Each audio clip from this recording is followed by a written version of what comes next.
Bonjour les amis, Marc Maillot encore avec vous avec un verset aujourd'hui tiré du livre de Deutéronome au chapitre 29, le dernier verset. Ce qui est caché est réservé à l'Éternel notre Dieu. Par contre, nous sommes concernés pour toujours par ce qui a été révélé et par toutes les paroles de cette loi qu'il nous faut appliquer.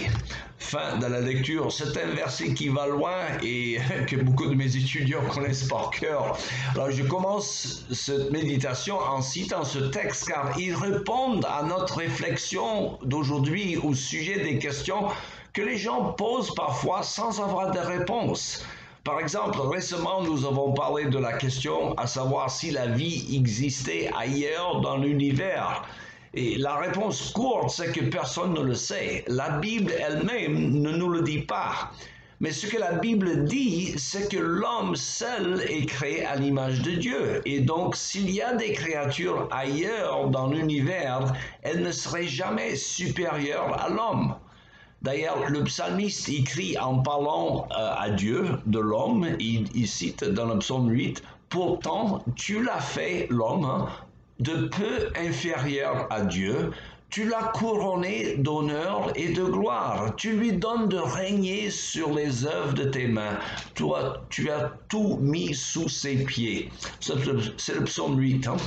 Autrement dit, l'homme est au sommet dans l'hiérarchie créationnelle de Dieu.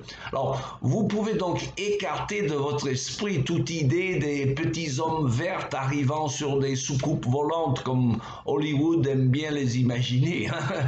Une autre question que l'on me pose parfois, c'est celle qui consiste à savoir ce que Dieu faisait avant de créer le ciel et la terre. Alors, remarquez que la question est peut-être mal posée car la notion d'avant ne se pose pas tant que Dieu n'a pas créé le temps. Alors ici encore, je suis obligé de vous dire que nous n'en savons rien. Il ne nous a pas dit dans sa parole. Et je vous rappelle, sa parole ne nous a pas été donnée, comme disait Calvin, pour satisfaire notre curiosité oisive. Il est fait pour nous apprendre le chemin du salut en Jésus. On attribue à tort peut-être au grand Saint Augustin la réponse à la question « Que faisait Dieu avant de créer le ciel et la terre ?» Augustin aurait répondu « Il a créé l'enfer pour des gens qui posent de telles questions. » Enfin, c'est une boutade et je ne pense pas qu'Augustin aurait dit une chose pareille, je le dis pour l'humour. Mais on a demandé par contre à Jean Calvin pourquoi Dieu a créé l'univers. Et le grand réformateur français a répondu « Dieu a créé l'univers pour qu'il soit le théâtre de sa gloire. » C'est beau, n'est-ce pas?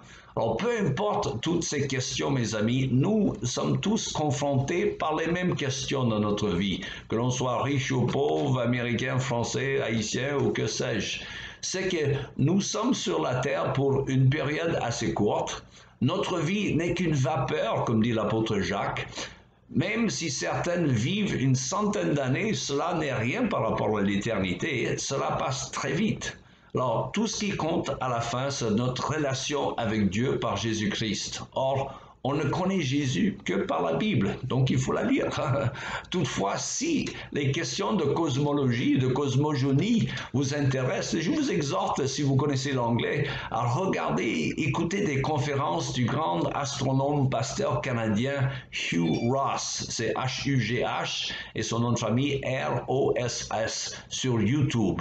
Alors, il suffit de taper son nom et vous allez apprendre plein de choses très intéressantes.